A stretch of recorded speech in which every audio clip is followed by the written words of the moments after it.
जय भीम साथियों, मैं डॉक्टर इंदु चौधरी, लालगंज लोकसभा प्रत्याशी बहुजन समाज पार्टी आप सबसे अपील करती हूँ कि आप जातिवाद, अहंकार, धार्मिक कट्टरपंथ को बढ़ावा देने वाले जो सरकारें हैं, जो इनकी विफलता को दर्शाता है, जिन्होंने नोटबंदी करके देश के हज़ारों लोगों को कतार में खड़ा कर दिया, अपने पैसे को मोहताज कर दिया, नई शिक्षा नीति जिसको लागू कर दिया गया है, उसकी गलत नीतियों की वजह से शिक्षा क्षेत्र में जो बढ़ता हुआ गैप है, खाद्य सुरक्षा गारंटी कानून द्वारा निर्धारित राशन को देने का जो चुनावी प्रलोभन है, ये ठगने का एक ऐसा प्रयास है। याद रखिएगा, चुनाव के बाद ये फ्री में राशन बंद करने का पूरी तरीके से प्लान है। जाति और धर्म को देखकर न्याय का करना जिनके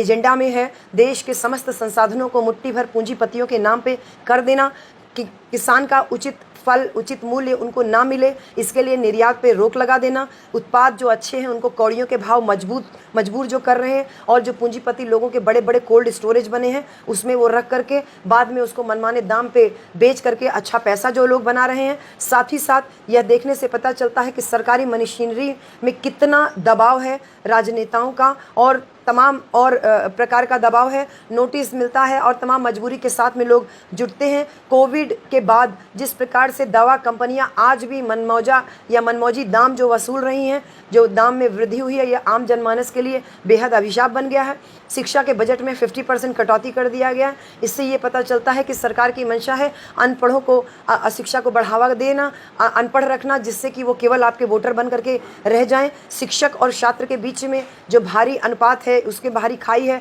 इससे शिक्षा विभाग को पंगु बनाया जा रहा है। साथ ही साथ स्वास्थ्य विभाग में विश्व स्वास्थ्य संगठन की गाइडलाइंस के अनुसार जो गैप है वो दिखाता है कि सरकार की जो खामियां हैं वो दिखाती है कि सरकार जानबूझ करके देश की सूरत को बेहतर नहीं करना चाहती। वैश्विक स्तर की एक जांच एजेंसी ने विश्व के लगभग सभी देशों की शिक्षा व्यवस्था को जांच पड़ताल करने का कर रहे थे, लेकिन वर्तमान सरकार ने इस जांच को यहाँ अपने देश में कराने से रोक लगा दिया। साथ ही साथ नई शिक्षा नीति से जो बौद्धिक संपदा विकसित करने के बजाय पूंजीपति लोगों की ज़रूरतों के अनुसार कुशल मजदूर बनाने के उद्देश्य से पूरी तरीके से लैस है। विकास के दर को व्यापक रूप से देखने पर पता चलता है कि विकास केवल कुछ विशेष क्षेत्रों में ही हुआ, जिससे केवल अमीर और पूंजीपति लोगों को ही लाभ हो पाए, जिससे कि आपके गांव के सड़क, अस्पताल, स्कूल, कॉलेज, ये सब इनकी प्राथमिकता में नहीं है। कानून की लचर व्यवस्था, सत्ता पक्ष के लोगों के इशारे पर न्याय जो है वो पूरी तरीके से घूम रहा है।